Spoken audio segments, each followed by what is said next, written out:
That was surely fascinating. I think it's safe to say that we should expect to hear more from millennials in this region. Next up, we have Sami Mubarak and Mina Tekla.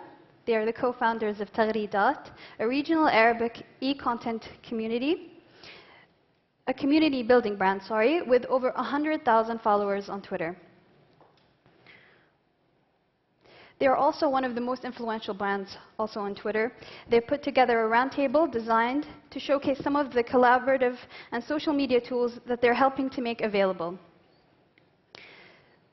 They will be bringing in their panelists on stage to talk also about the new world of this new media.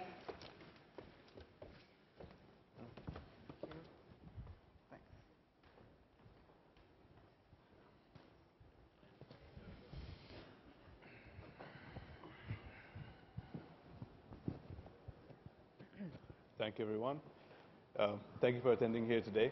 I'm Samin Mubarak, and today in our panel we have with us Mr. Kaveh Garib from Twitter International. We have Mr. Bert Herman from Storyfy. He's the co-founder of Storyfy, and Mr. Ed Bice, the CEO of Medan. Today, before we start talking with our panel and getting into our discussion, we just want to tell you two stories. Two stories that we think capture the essence and the core values of Taghridat and what we really do. The first story is a fictional story. Yeah. We'd like you to imagine with us. We'd like you to think of the following. Think you wake up tomorrow and find nothing. You absolutely forgot everything. Total memory loss. You don't know where you are, who you are, where you're from, or what are you going to do next. You have no recollection of the area that you're in or the personality that you should carry. This scenario is very serious to you. And you start looking for information. You start looking for something to give you a clue of where you should go or what you should do. You start looking to find tools, basically. And you find one tool that is the internet. You have full access to the internet. You find a lot of data, you find a lot of information, a lot of rich media, but nothing that really resonates with you, nothing that really resembles what you think you are, nothing that really hits your personality and it kind of sinks in you. What are you going to do and how are you going to figure out who you are and where do you belong? This scenario today is exactly the scene of the Arabic digital content on the internet. Today, only 3% of the total number or the total quantity of the content on the internet is in Arabic. And needless to say, that 3% is mostly shallow, mostly very personal, opinionated, and not very relevant to the user. So let's think about 10 years from now. Where would the next generation be? What would they do? What would they find on the internet? How would they get their information about who they are, who their parents were, who their ancestors were? How would they make out their own identities? How would they know about a land that they lived in if they don't find relevant content written in their own native language? Right?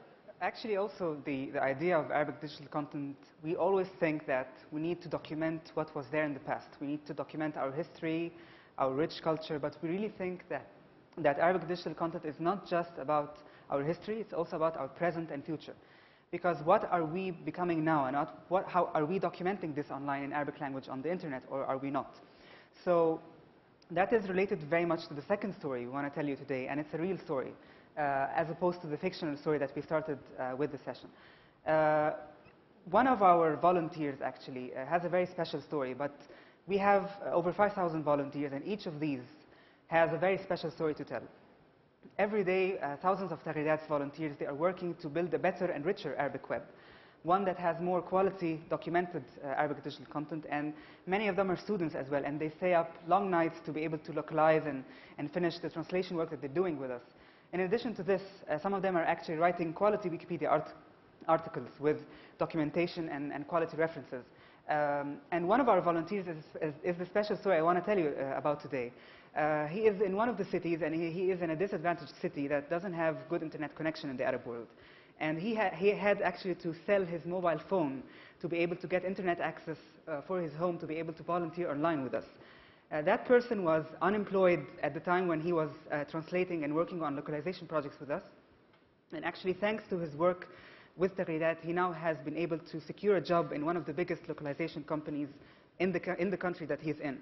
So the the reason why I'm telling you this story is that to these volunteers, it's not just working to, of course, to build a better Arabic web, but also it means a lot to them in terms of motivation, in terms of building a bigger personality for them. And this is, to us also, it's not just a story that reflects how good our volunteers are, but also how bigger this is, more than just enriching the web, but this is the real concept of crowdsourcing. When you have motivated people working together towards one cause without any incentives, without any money incentives. Indeed, this is the essence of Taghridat. This is the essence of crowdsourcing, a model that hasn't been really applied very well in the Arabic world. It's a model that's very new, very fresh. It's often thought of as strange or hybrid in our modern world. No longer is enriching the Arabic digital content on the internet a top-down approach. No longer is it just about the industry. Now the users have a say. There's an upward channel. There's a communication from the bottom up. The user can now say, I'm fed up with the quality of the Arabic digital content. I'm fed up with the quantity that's there of the Arabic digital content, and I want to do something about it. And this gives them the ability to contribute and change the future of the content the way they want it to. So yesterday, the content was created for the crowd. But in today's world, the crowd is the source of that content. And this shift in paradigm, this shift in understanding, or the whole role of the Arabic user or the digital user, let's keep it general, from being just a content consumer to an actual content producer, to an actual piece of the puzzle, is something very strange, something that created a big shift in the industry itself. It opened doors and applied a new era of social entrepreneurship. And this is a model that, because of this model and because of this change in mentality, Taghridat today has become one of the first entities or the first models or role models to apply social entrepreneurship in the Arab world.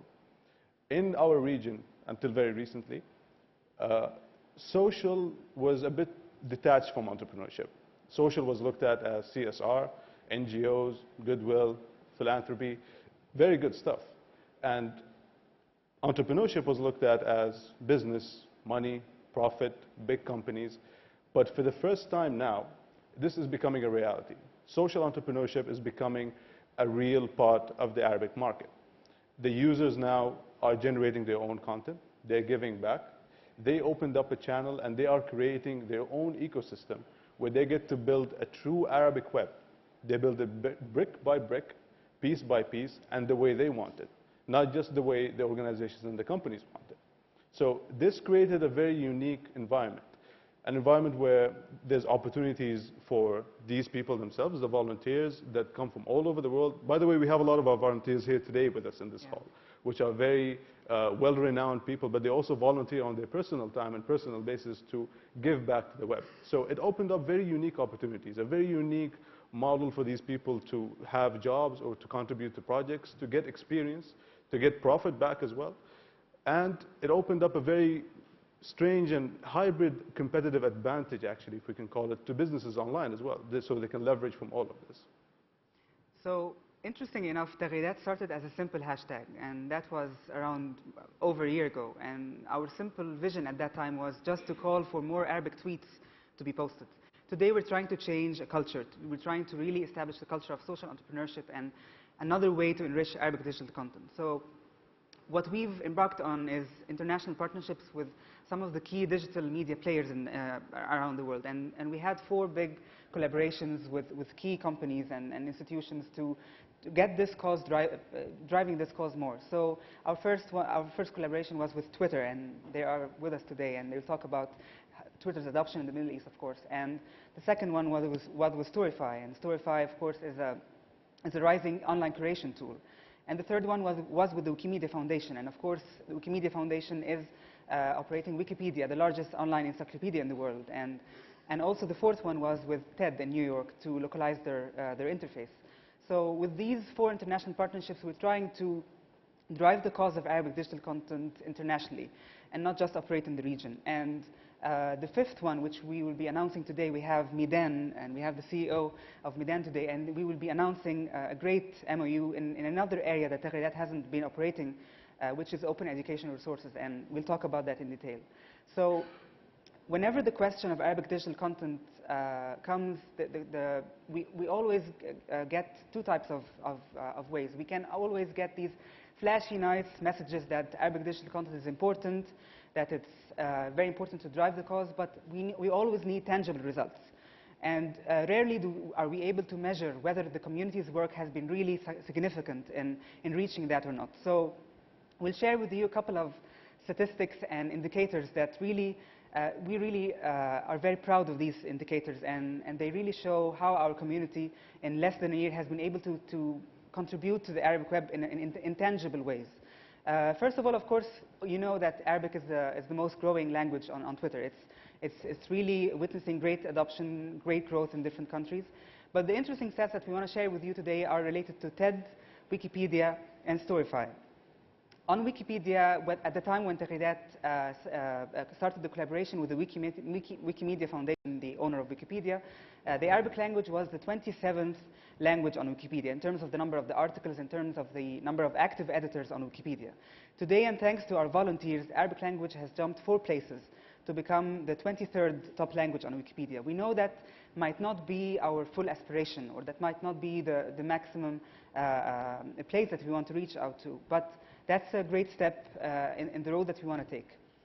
The second thing is TED. Of course, TED.com is one of the largest digital content websites in the world. Today, Arabic is the #1 localization language on TED. TED is being localized in 23 different languages, and thanks to our volunteers, today the Arabic is #1 localized language there in terms of the activity of the volunteers, in terms of the volume of strings that are being translated, in terms of the quality as well.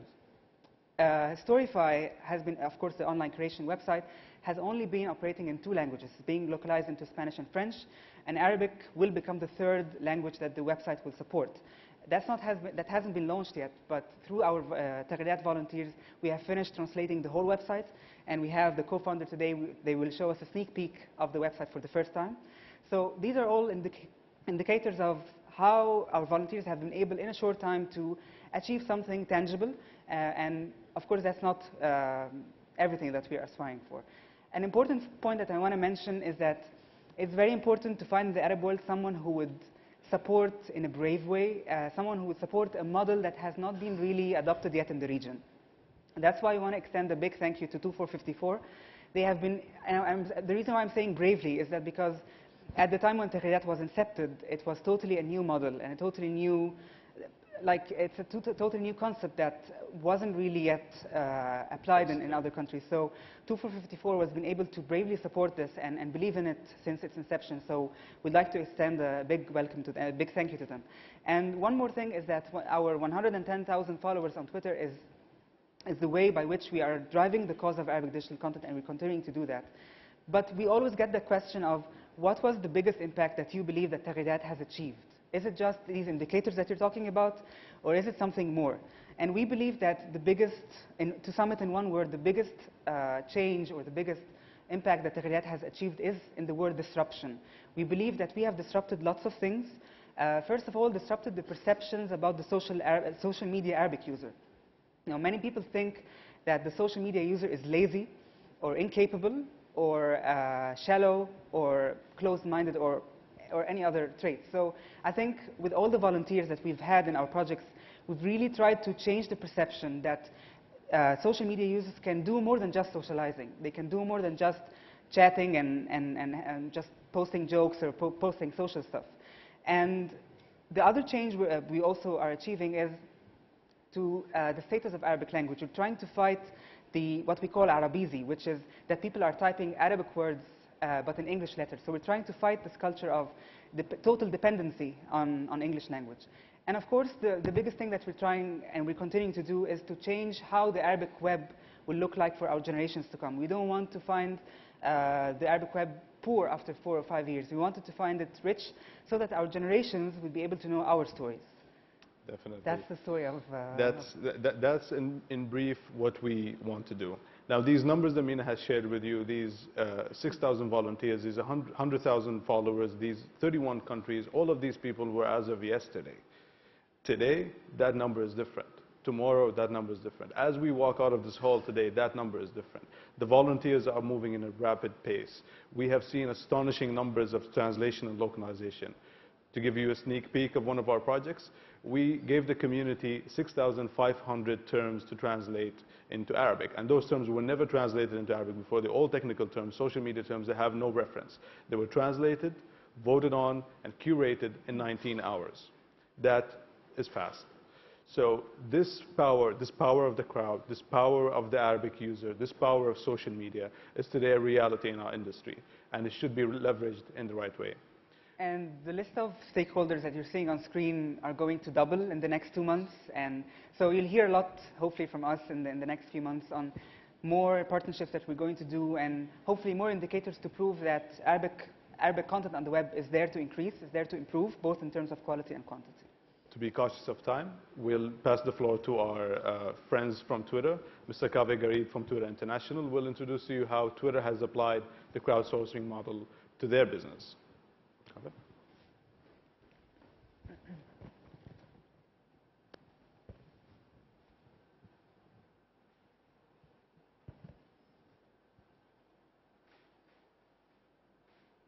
We don't have sound.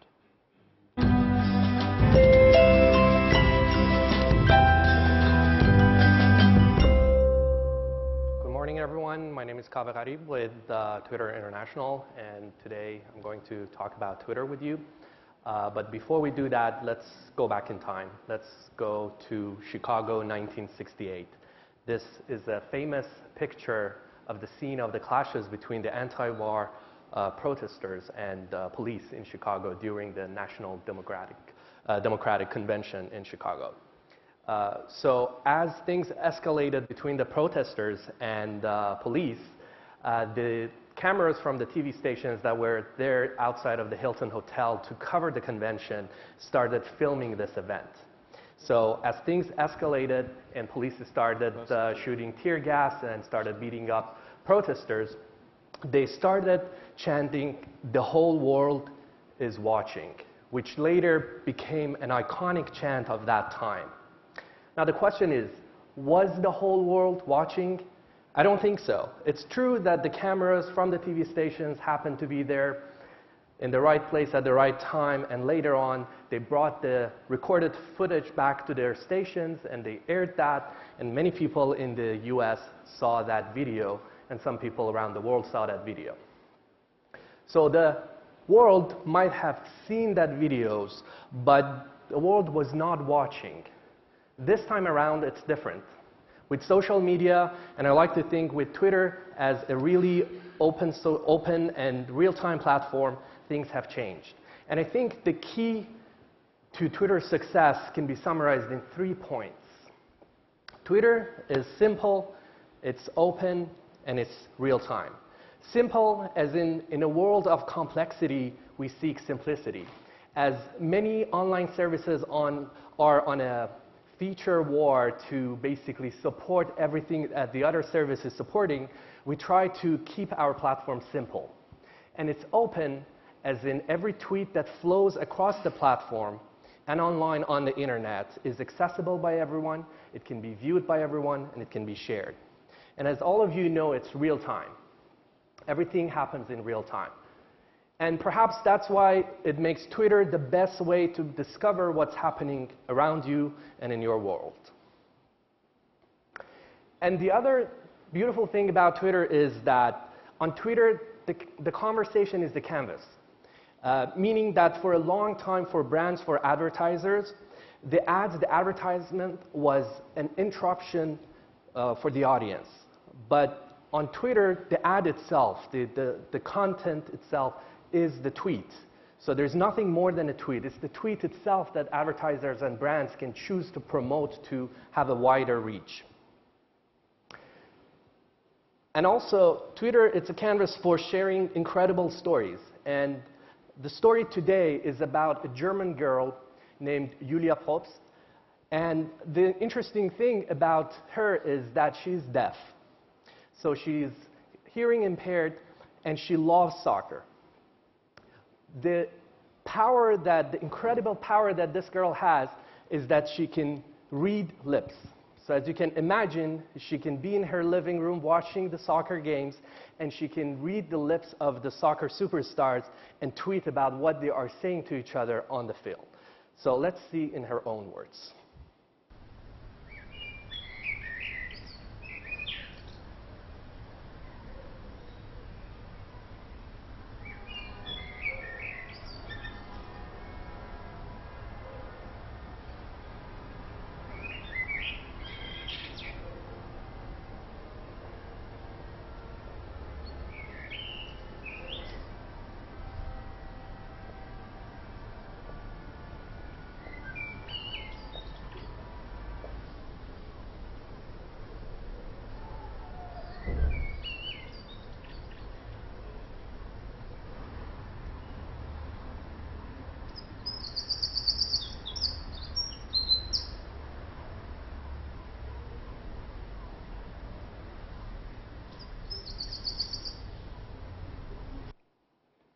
But Twitter is not always about sharing incredible stories and personal stories.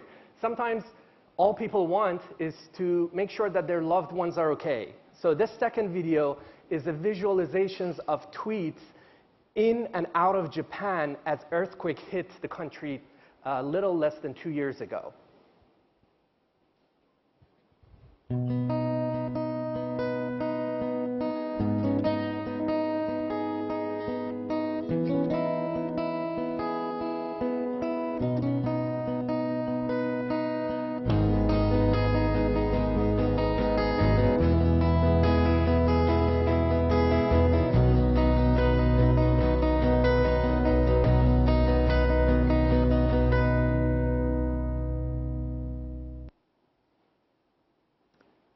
Twitter is also a canvas for broadcasting content for brands, for businesses. In this short video, I'm going to show you the last few seconds of a campaign by Porsche that they promoted that campaign and that video through Twitter.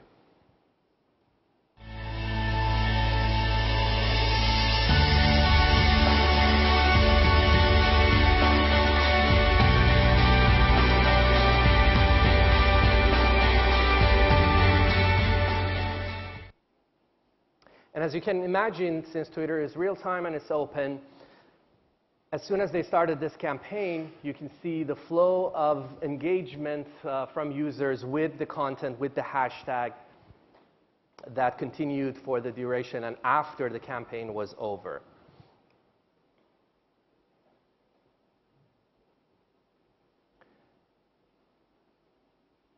And Twitter is also what I like to call is the pulse of the nations. This is a data visualizations on the traffic, the volume of tweets from Istanbul, Turkey. And it's a heat map, meaning that the darker red means more tweets and lighter yellow means less tweets. On top bar, you can see the evening time. The bottom is the business hours during the day, and in the middle, it's white, it's sleep time. So as you can see, between 7 p.m. and 2 a.m., as people come home and they're in their living rooms and in front of their laptops or cell phones and they tweet more, that's why you see the darker colors. Now, right under the word Turkey, you see an area that is lighter. It's a gap. If I zoom on that, you can see that between the hours of 7 and 8 p.m. in the month of July and August, suddenly there is a drop in the number of tweets. So when our analytics team was looking at this, they panicked and they said, did we break something? Is something wrong? People cannot access the service? But I'm sure in this region people can guess that's because of the holy month of Ramadan. So as soon as people got closer to 7 o'clock, so they wanted to go and break their fast and eat, so they stopped tweeting. And if you notice, the volume of tweets bleeds into the white area. It means that during the month of Ramadan, people stay up more. So it's interesting that by just looking at the volume of tweets, by just looking at the traffic, not even looking at the content, you can get a pulse of what people are up to. And if you notice, that line is not straight, because as we progress through the month of Ramadan, the time for sunset changes, so you can see that pattern is also shown. Now we're going to talk about some of the stats from the region. This is a graph of the volume of tweets from Egypt. From October of 2011, basically this time last year. And as you can see, it has more than doubled in less than a year. So it's growing extremely fast. And it's mobile. Twitter is very mobile. That's why we call it, it's the entire world in your pocket. This second graph is from Saudi Arabia that shows the traffic on different platforms. The red one is twitter.com, so that's access from web. The blue one is access on mobile. So as you can see, looking at the baseline, access on twitter.com is growing, but access on mobile is exponentially growing. It's going at a much faster pace and it's exploding. And this is just the time frame in the past year. So if we wanted to summarize everything that Twitter is all about, we came up with this saying that we say, Twitter brings you closer.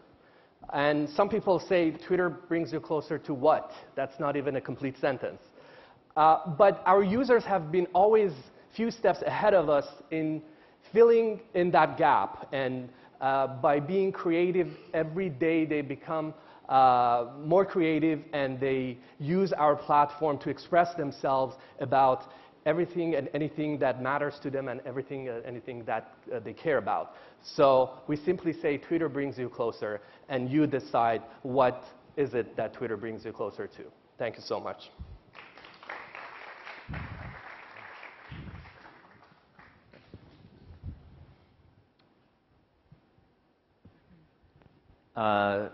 My name's Ed Bice. I'm the CEO of the Medan project.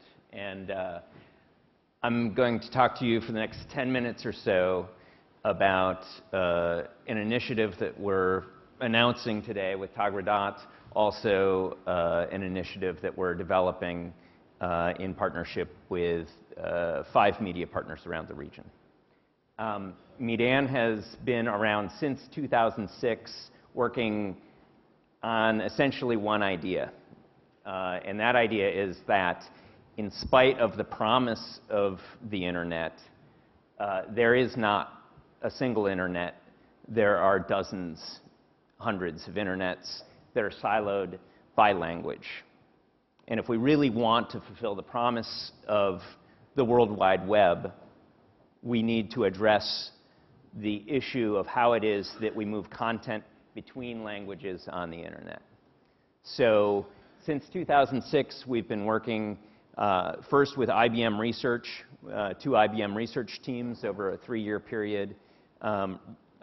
Since 2009, we've had a team of 10 engineers and designers working on social translation technologies.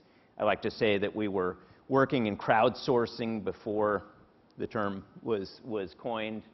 But our focus is on developing multilingual, multimedia platforms for partners. We've done this exclusively in Arabic and English because we think that the connections between these language communities, this connection is one of the world's most important connections. So we've done this work for partners. We've also built translation community around this. So when Mina and Sammy started Taghradat, we said, wow, that's the translation community we envisioned could be so powerful. So we're announcing an MOU today with Taghradat to crowdsource more translation of open educational resources between English and Arabic. The term open education resources, or OERs, stands for any resources that are openly licensed such that they can be shared, can be freely accessed, and can be distributed. What this also means is that the translation rights are open. So open education resources can be translated and ported to other languages. We have 2 platforms that we've built for this. We're working also in partnership with OER Commons, which is one of the major Western portals for Open Education Resources, and the Connections Project out of Rice University. So we'll be working with Sammy and Mina to identify resources, collaborate on technologies, localize platforms, and of course, translate content. And so we're thrilled to be announcing this partnership here at the Media Summit. It's not a commercial venture. There are important commercial ventures in the space, in the education space, and, but the goal of this initiative is simply to put more high-quality Arabic educational content up on the internet. I'm going to spend the remaining few minutes here talking about a project that is the focus of me, Dan's work now.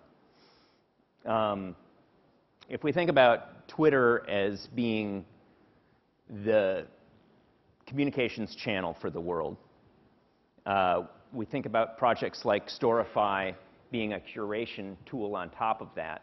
We still have the issue of how it is that we add context, how it is that we create verification workflow around social media. We've seen numerous instances over the last year where a rumor, a half-truth, or even a deceptive piece of media gains traction, is reported in some cases as true by a large network, and does real damage. So CheckDesk is a project that we're pursuing with 5 media partners around the region. It's a tool for professional newsrooms to work in collaboration with citizen journalists to verify social media content. So trying to address this issue of how it is that we do serious journalism around this content that is increasingly the source content for events that are happening in the world. So CheckDesk is designed to facilitate 3 activities. And apologies, it looks like the slides are not formatting correctly. Bookmarking, fact-checking, and live blogging. So I'll quickly run you through these. Bookmarking on CheckDesk is an easy way for anyone who's downloaded our bookmarklet to push content into a virtual newsroom. So we intake any piece of social media to a queue that the reporters in our newsrooms are accessing, looking at, adding to themselves.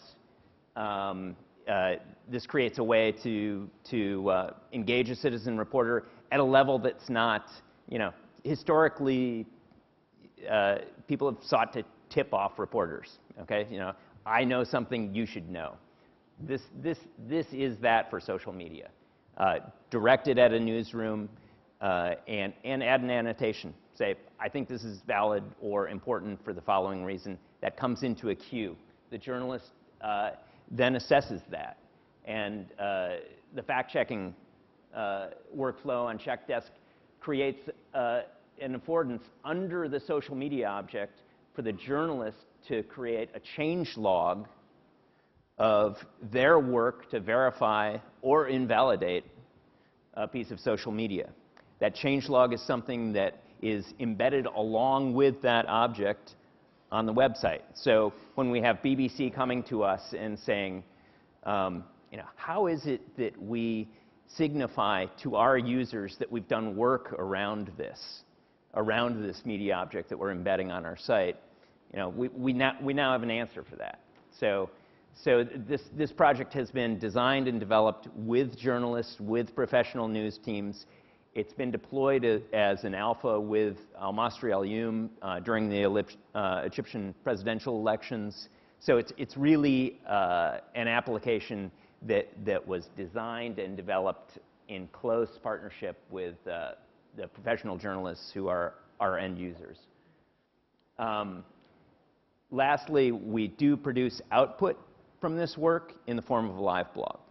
So for our media partners, this doesn't replace what they're doing, creating long format and high quality online journalism.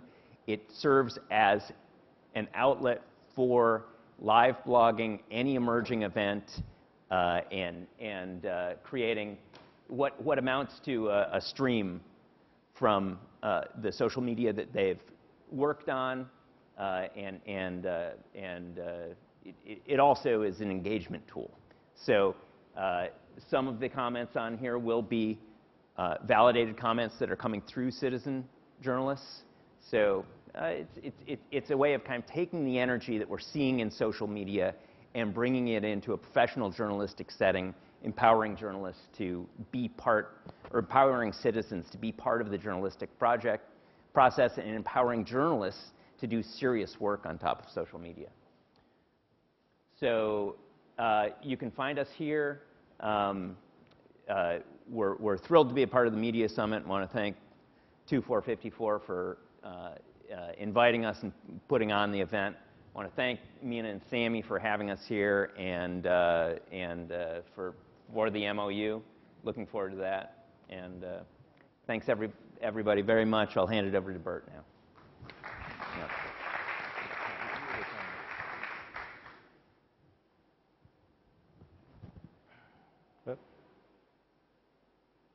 Hi, so I'm Bert Herman. I'm the co-founder of Storify, and I'm going to talk very quickly, so I apologize to the translators and hope they can keep up. Before Storify, I worked as a journalist at the Associated Press for 12 years, covering stories all around the world, like this is with the Northern Alliance in Afghanistan after September 11th. And you know, news organizations obviously have done this. They send reporters all around the world to cover events, but through social media, through technology, through smartphones, wireless internet, we've seen an amazing emergence of the fact that now every person on the planet could potentially be a reporter. I think Alec Ross from the State Department put it really well yesterday when he said everybody now has a printing press in their pocket with global distribution. And that's really true, and it's amazing that we have that power, but it's incredibly noisy. I don't think it's simple, social media, right? I mean, there's so much stuff out there. How do we make sense of it all? And the way we make sense of it all is the same way we've done it in the past, is with journalists curating the information, giving it context, and putting it into a story effectively. And that's really what Storify is about.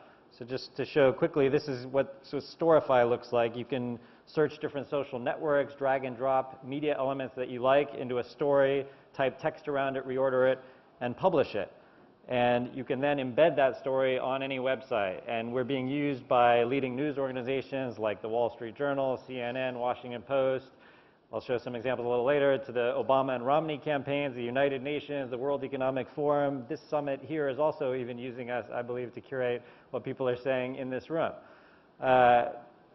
We're really thrilled, actually, to kind of give a sneak peek of this, which is the Arabic interface of Storify, thanks to the excellent work by Tagri Dot and all the volunteers. They've done amazing work, and we want to get this out as soon as possible, obviously live.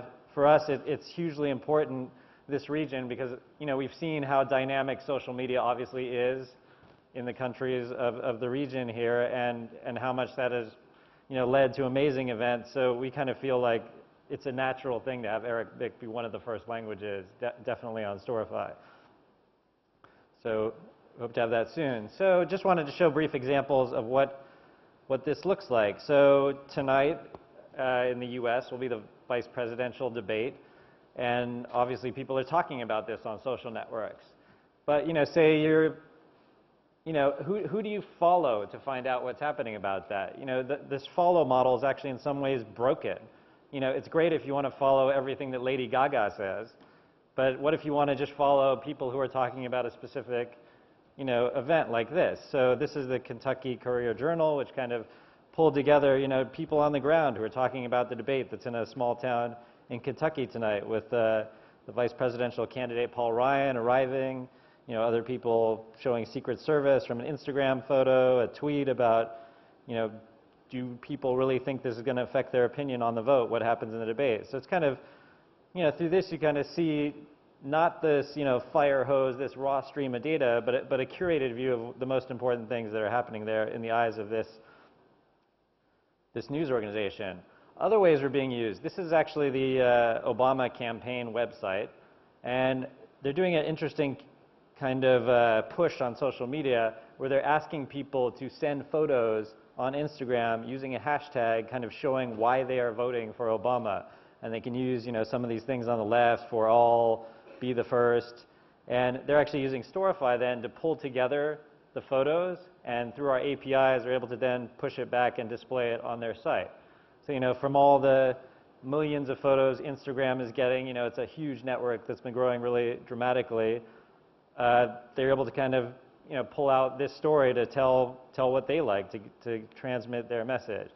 And just to quickly show too, actually the Romney campaign is also using us. I mean, they're using us mainly to curate their own social media. I mean, obviously they're on the campaign trail, doing events, they have local volunteers, and this is a story where they pulled together a bunch of photos on Flickr of the presidential campaign.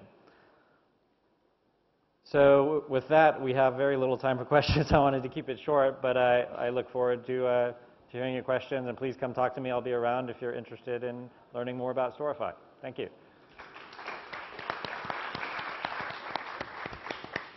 Thank you, Bert. Just so we'll be cautious of time, we don't want to keep you here for too long, but I just want to give a question. This is basically to all our panelists. What was the difference of involving a crowd in your work and doing it as a closed model? What impact did it have on your product? Yep. I mean, for us, the work is all about the crowd. I mean, it is about this powerful thing that now you can connect people so easily through technologies like Twitter, where people are able to broadcast easily, and again, the mobile phones and everything that we've seen. I mean, this is the revolution that we're really living through, and I think we're just starting to understand what it will mean. Mm-hmm. And there's been a lot of debate around quality assurance, and I'm guessing, Kafa, you can give us a bit of insight of how you assure that a crowd will give you the output that you actually want, not just the thing that they want, and how is that measured against quality? I think in our case, something that many people may not know is that Twitter is now available in 33 languages, and 20, 30 more languages are coming. And the entire model is crowdsourced. So we don't have paid translators, we don't have language service providers, except for maybe a few legal documents and things of that sort. But everything that you see on the platform, on twitter.com, on mobile platforms, on your handheld devices, everything is translated by the community. And I think the community, the crowd, corrects itself. I mean, of course, we have several measures to make sure that everything that we put on the website, everything that we put on the platform is of highest quality. But in our case, we have over 750,000 translators. So you can imagine the massive number of votes and the discussion that goes around every single bit of text that you see on the website. And the other thing is that we redeploy website and platform several times a day. So as soon as someone catches an error, then thinks that this translation is not accurate or is like of poor quality in Arabic, next day you will see a better translation on the website. So we continuously keep improving quality. Sure. I think I want to just offer a little bit of a critique of crowdsourcing, just to mix it up a little bit. I think that it's very easy to jump on the crowdsourcing bandwagon, and that for many, many, many aspects of the work we do on the web, it's fantastic. For localizing Twitter, great, perfect.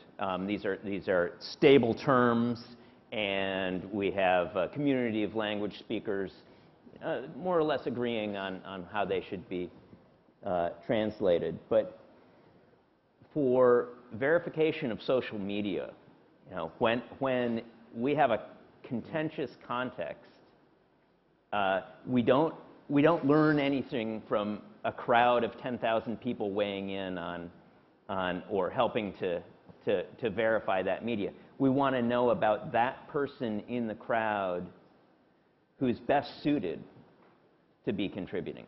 So I think there's a piece of crowdsourcing which is determining who in the crowd is most capable of contributing the highest quality work. And a lot of times that, in the context of the media work that we're doing, that is going to be the people who have proximity to a place. in the context of the education work.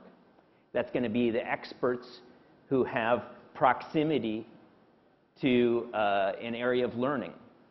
So as we look at expanding the OER translation project, you know, we'll want to be developing technologies that allow us to, you know, assess the expertise and not just throw it out to the you know, bring in as many translators as we can, but find those members of the crowd who are most capable. And this is actually a very interesting point. Maybe Bert can give us more info from their side. How does this, exactly what Ed just said, how does it apply to journalists? Everyone being a citizen journalist, basically, using Storify as a tool to make their own media, their own stories. Did you find the same thing apply there? Yeah, no, I think that's exactly correct. You need this layer between social media and then the story to make sense of it. It could be called curation, fact-checking, context-making, sense-making, I mean, editing, you know, all these terms. But I think, yeah, that has not changed. I mean, and it's, you know, the same things you would do in terms of calling somebody on the phone. You know, you check, is this person, you know, actually where they say they are?